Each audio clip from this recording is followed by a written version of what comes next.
and we are fundraising or we are setting up parties, every single one of us can improve our speaking and storytelling abilities. Now, James C. Humes wrote this book, and it is one of the most powerful books, so I wanted to let him know his book changed my life. But he is a very hard person to get in touch with because he was the head speechwriter for President Ronald Reagan, for Nixon, and for Ford. He has 20 best-selling books on leadership and storytelling and communication. But I finally found somebody who knew somebody who had his phone number, who had his email, and I decided to email him. So I sent him an email. I say, Mr. Humes, your book, it has changed my life. Anytime I get the chance to talk to you, it would mean the world to me. So I send this email out, and 1 hour later, he writes me back. And he was like, sure, Ryan, why don't you come to my house and we can talk? And I'm like, cool, where do you live? And he lives thousands of miles away from me. And at this time in my life, I don't have a lot of money, so I had to save up to go meet this man. And I do. And I pull up into his huge driveway. I take my rental car keys out. I review every question. I'm a journalist. I'm ready for this. I go up and I knock on the mahogany door, and the mahogany door swings open. And Mr. James C. Humes, my idol, is standing right in front of me. For the very first time, I look at someone and I am starstruck. I'm like, oh my gosh, you're real. And you can tell in this guy's face, he's like, why'd I invite this kid to my house? Come on. So emotions me in. And I'm just like geeking out over him. I'm like looking at him. I'm not saying anything. But in my mind, I'm like, Ryan, you're creating really awkward energy, man. Like, do something. And it's silent energy. It's like, it's silent. You ever been in like energy where it's completely silent, but in your mind, you're like, ah. And I'm like, Ryan, you speak for a living. Do something. Say something. So there's this antique desk and this antique photo, and I set my keys on it, and I look at the photo. I'm like, oh, perfect. This is someone from his family. We'll talk about family. Everybody likes to talk about family. So I look at the photo and I go, oh, Mr. Humes, is this someone from your family? And he goes, no, that would be Christopher Columbus. And I was like, for sure, for sure, I know that. And he said, and actually the desk that you set your keys on, that desk belonged to Christopher.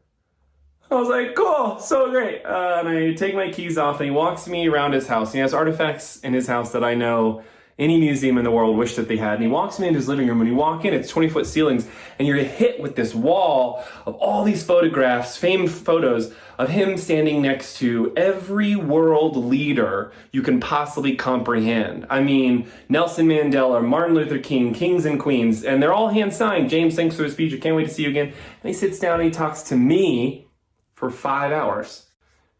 He gives me 5 hours of his time. And I'm going through my questions, and there's one that I want to ask him, because I say, Mr. Humes, I have to know, why would you dedicate your life to something so simple like communication? I mean, you could study anything. You could study wine. You could study sales. You could study leadership. Like, why would you study and dedicate your entire life to communication?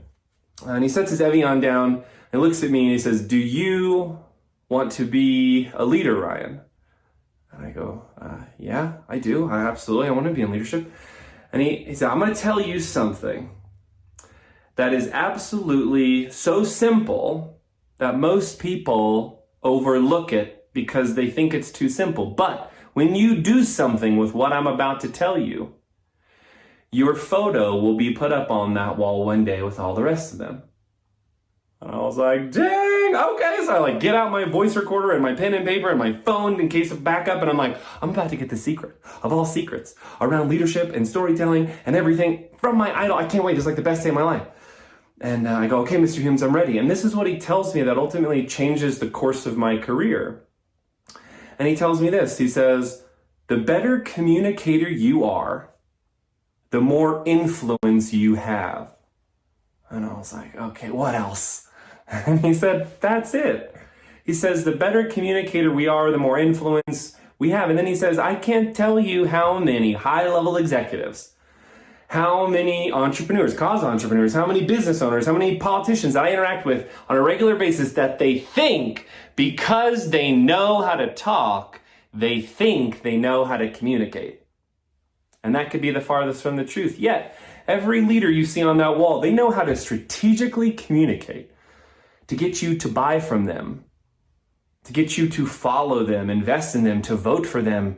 And that's what I want to do today. I want to teach you communication strategies that we can use for our fundraising events, for our reach outs, whether we are sending text messages or social media posts or anything that we're doing or setting up parties, I want to teach you strategic communication strategies today that we all can use to increase our influence. Here's what I know after studying communication for the past decade of my life.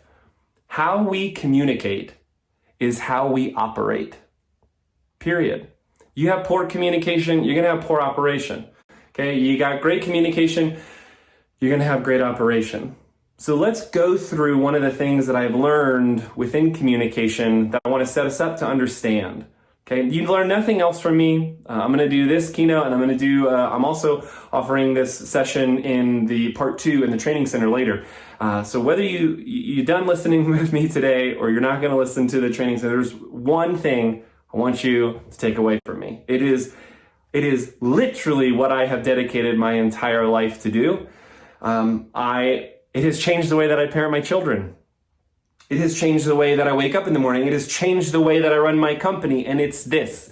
It's understanding the difference between what it means to be A versus what it means to be the at what we do. Would you really want to drink a glass of wine, or do you want to drink the glass of wine if it's offered to you? Do you really want to work with a leader, or do you want to work with the leader? Do you want to go to a party, or do you want to go to the party? Living our life in the filter of moving forward, of how are we turning things from A to the, changes everything, both mentally how we're communicating to ourselves and how we position ourselves out in the market. So today, I want to share with you one major important thing that differentiates a leader versus the leader, a salesperson versus the salesperson, a fundraiser versus the fundraiser, for y'all, for One Hope, a cause entrepreneur versus the cause entrepreneur. And it's the difference of understanding this. I'm going to use the term leader in this keynote. I like leader because I don't care where we're at, all of us are leading. Right? We have people who follow us, whether we're mentoring them, whether we are selling to them, we are getting them to follow us to do something, influence. Okay, so I'm going to use a leader versus the leader. And it's understanding this concept. A leader manages their people. The leader motivates their people. I mean, in all aspects. Are you waking up to see how you can manage your business? Or are you waking up feeling motivated in your business? Are you motivating people around you, in your circle, in your sphere, in your group of friends and family? Are they feeling like they're being managed, or are they feeling like they're being motivated? I'll tell you right now, nobody wants to be managed anymore. They want to feel motivated. And I want to share with you my real definition of what motivation is. Because sometimes I feel like I tell people to be more motivating, and they get this picture of being this like, rah, toxic positivity, we can do anything. Like, that's not what I'm talking about. I'm talking about real motivation. Break down the word, okay? Motive, it's a prefix in Latin which stems from motive or mot, which means to move. Ation is the suffix in Latin which means to take action. So by definition, the word means moving someone to action. It does not mean getting someone to pay attention. And see, therein lies the difference. There are some people on this call who are really good at getting a room full of people to get them to pay attention to them. Hey, look at what I'm doing. Look at what I have. Look at what we can do. You know, we've raised $8 million. This is the best one. You can get people to pay attention to you, the best. The ones who have the confidence, those of us who know how to go out and influence others, understand it's not about attention, it's about action. How do I convert it to getting people to take action? That's what I care about. So I want to give you a few strategies today of how we can move people to action, how we can do a better job to understand that there are a lot of things out there that we can do. I love y'all's, one of y'all's lines of you're built on hope and you're rooted in purpose. I love that. Okay, we'll talk about that in a minute too. I love working with companies like y'all at One Hope, because you're giving back, you're doing big things, you can make an income while helping people. I love it. I'm so grateful that I'm here today. I hope you learn a lot from me. I'm so thankful that y'all brought me out today. Okay, so let's get started. Here's the very first thing that we can do to be more motivating. First off, we can all do a better job of being better storytellers. Now, I say this word, storytelling, and some people shake their head and they go, yep. And some people go, ugh, heard this one before. Some people go, oh no, I'm not a good storyteller. Or they go, oh no, I don't have a life that allows me to tell you good stories. Wrong. Okay, every single one of us on this call today, every single one of us listening to this and being a part of today, every single one of us has stories, but we've never been taught how to tell good stories, let alone many of us have never been taught what types of stories to tell. So what I do, in fact, this is all that I do, I share stories around what I call the 3 F's of storytelling. Okay, these are the 3 F's of storytelling. They are fears, family, failures. Okay, fears, family, failures. Now, why would we want to share stories, whether we are doing reach outs, whether we are mentoring or we're recruiting or whatever it is that we're doing? Why would we want to do that? Because no matter who we are, whether we are white, black, gay, straight, Christian, Muslim, from Colorado or from Canada, every single person in the world has these 3 things in common. So when we share stories around fear, family, or failure, what we're instantly doing is we're building relatability with everyone that we're communicating with. Okay, and what do we feel who's the most motivating person? The most motivating person is the one that we can relate to. We can see ourselves in them. Okay, so we want to do that to build relatability to move them to action. Now, here's something very important about storytelling. We'll talk about this too. You may never again tell a story that does not add value. Okay, you may never again tell a story that does not add value. What is value? Value is something they can use. It doesn't mean they will use it. It means they can use it. And now they've subliminally connected you, adding value, with you being valuable. Who's the most motivating person in the room?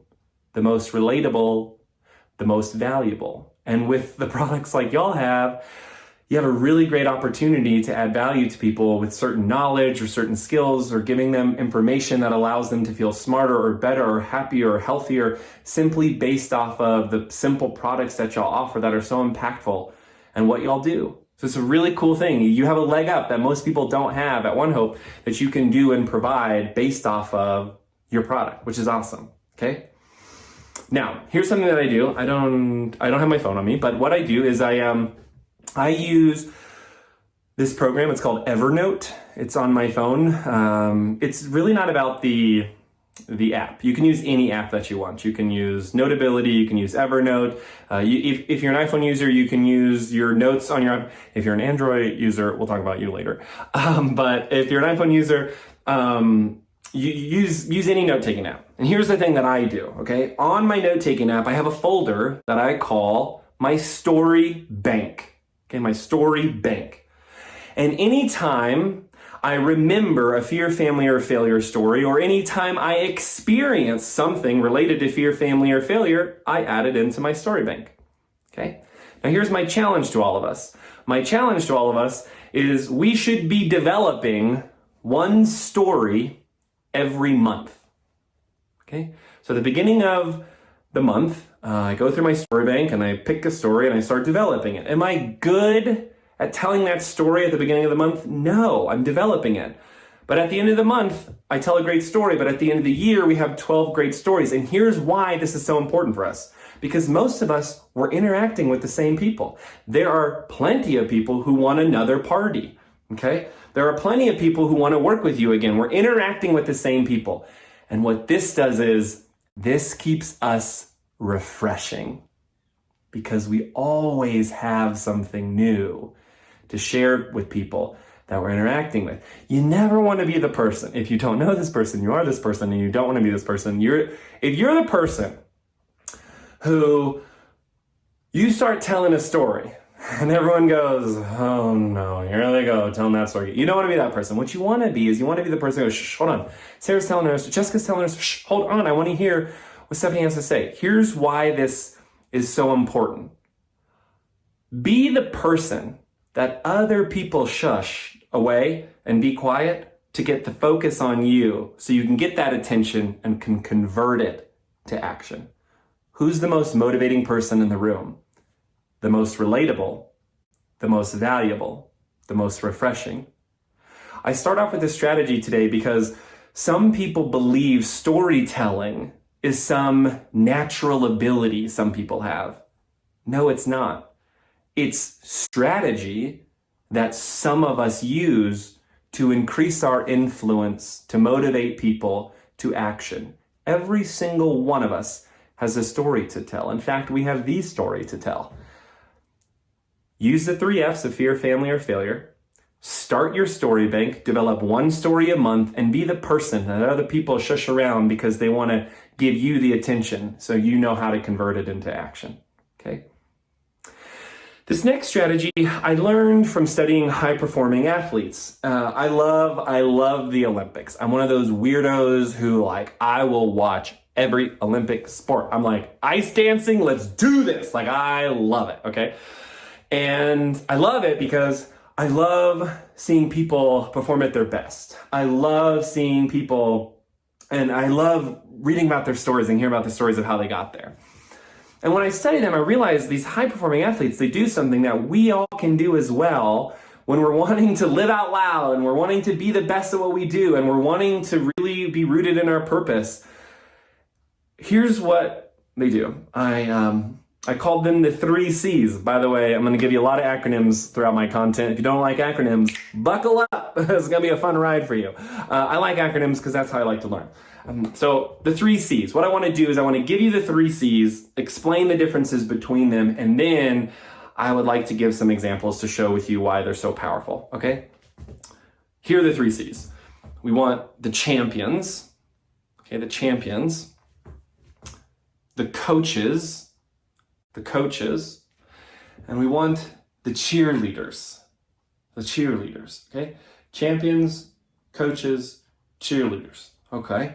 What are the differences between them? Champions are people who have already been where you want to go, and they give you strategies of how they got there. They're the doers. They're the ones who have done it, and they're the ones who give you the information of how they did it, okay? Coaches are the people who hold you accountable to those strategies, okay? They are not the ones who teach you strategy. A lot of people get that one confused between the champion and the coach. Champions give you strategies, coaches hold you to strategies. And cheerleaders are the ones who remind you of why we should act on the strategies. They're the reminders.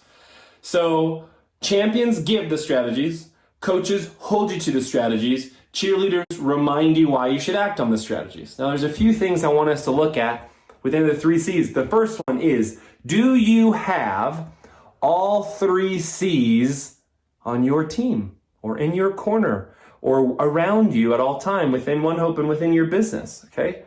Do you have the champions? Do you have the coaches? Do you have the cheerleaders? I want us to have all 3. Okay, now I want us to be very clear here. All 3 are equally important. There is not one who is better than the other. Yet for some of us in sales, or some of us in entrepreneurship, or some of us, or just simply some of us, we believe that the champion is the one that we need to be. Wrong. Okay, all we need is to have all 3. Because this other question I want you to think about is, what C are you? Are you the champion? Are you the coach? Or are you the cheerleader? Understanding this about who you are will allow you to feel more motivated because it is very exhausting to be all 3. Okay? Now, the champion might be more known than the others. They're not more important though. Like I can prove it to you. If I say the name Bob Bowman, do you know who Bob Bowman is? Maybe a few of you. Yeah. Okay. So a few of you, maybe not even anyone. If I say the name Michael Phelps, you know who Michael Phelps is? Yeah, we know who Michael Phelps is. Bob Bowman is Michael Phelps' coach. All the Olympics, by the way, okay? He coached Michael Phelps. The cheerleader on that team is Michael Phelps' mom. Consider for a moment, if we didn't have Michael Phelps' mom figure out how to get him to practice, afford lessons, figure out the schooling, sit in on the stands at every Olympic game, we might not have had one of the greatest Olympians, if not the greatest Olympian of all time. So you have to know what C you are. Okay? If you're the champion, you love to teach, you love to do, but most likely it drives you nuts holding people accountable and doing all the paperwork and all that stuff. Okay? If you're the coach, you love holding people accountable, but you're not necessarily the doer. You don't like to be out there. You like to coach and help other people. If you're the cheerleader, you have some awesome connection to emotional connection, and you understand people, and you have that emotional intelligence, and you enjoy seeing other people succeed. Okay? Now, some people ask me this question. Can you be all three? Yes, of course. Do you want to be all three at the same time? No. That's where exhaustion comes in. Fulfillment, excitement, motivation comes in when you understand what's your best C, and then realizing to bring other people who are other C's on your team so you can, as a group, accomplish more together. Okay? And my C's, I have different C's and roles in my life. Like, I'm very much a champion in my professional life. I am very much a cheerleader in my personal life. Okay, but I know this about me. So that's how I build my relationships. That's how I interact with friends. I know who I want to be around so all of us can feel more motivating, right? So understand, do you have all three C's, and what C are you, so we can accomplish more, be more, and do more. And so we're not feeling exhausted all the time trying to be all three C's. This next concept I'd like to share with you is this. It's this thing I've been thinking a lot about lately, especially, when you asked me to come and speak to you today, I started thinking about how we're very similar in the sense of what we do and how we sell and how we interact and how we believe in ourselves. And there are people who believe they need to improve their abilities. They need to improve the abilities in which they have.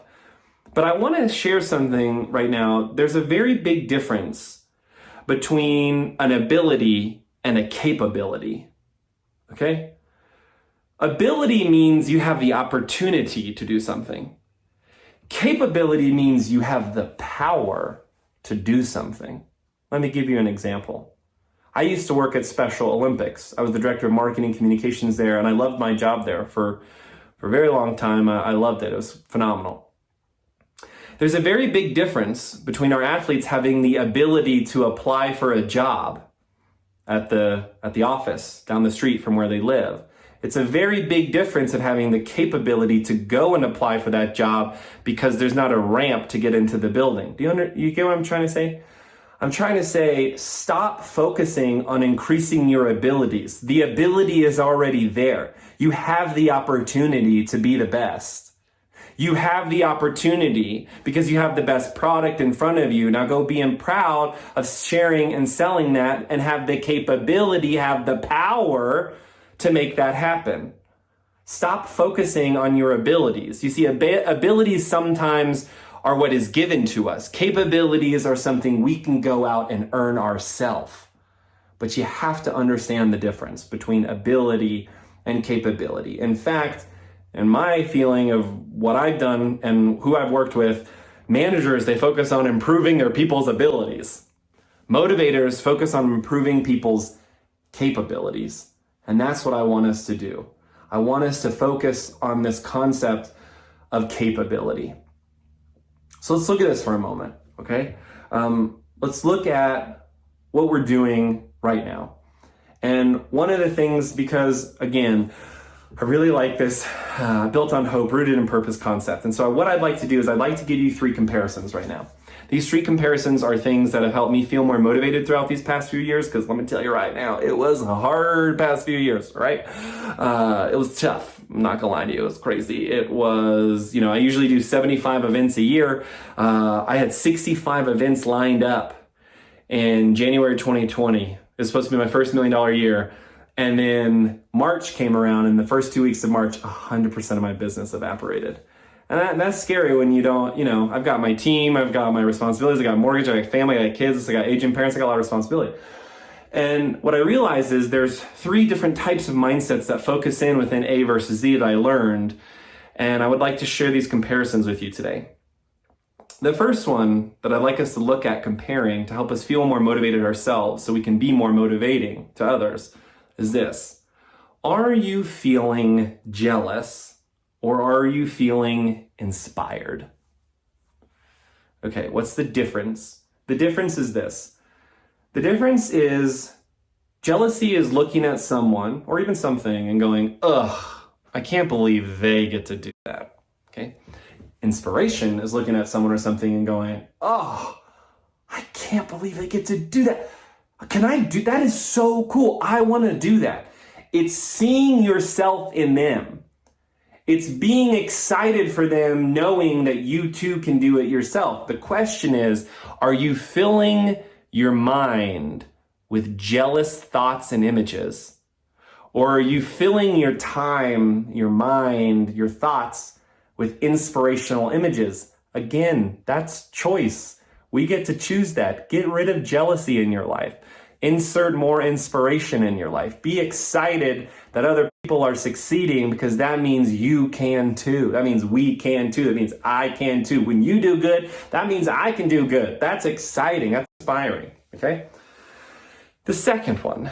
This one was the hardest one for me, which is ridiculous because I'm a motivational speaker, but it was. I'm human too. It's the concept of, are you feeling disappointed or are you feeling grateful? Okay, are you spending too much time feeling disappointed and not enough time feeling grateful? So, I spent way too long spending last year being disappointed. I was disappointed I wasn't making the money I wanted to. Disappointed I wasn't seeing my friends or family or people. I lost friends and family to COVID. I was disappointed a lot. But with the help of my champions and my coaches and my cheerleaders and the people around me and my therapist, shout out to Eric, my therapist, I realized there's a lot of things that I am grateful for. I'm actually grateful for what COVID gave to me. It took a lot away from me, but it gave me a lot of things as well. I'm with my children a lot more than I ever was. I created content that I can do virtually like this with y'all today. I'm so thankful. I'm grateful. And again, that's a mind shift. That's a change in how it is that we do things. So are you spending time feeling disappointed, or can you switch your mindset to be more grateful? And this next one.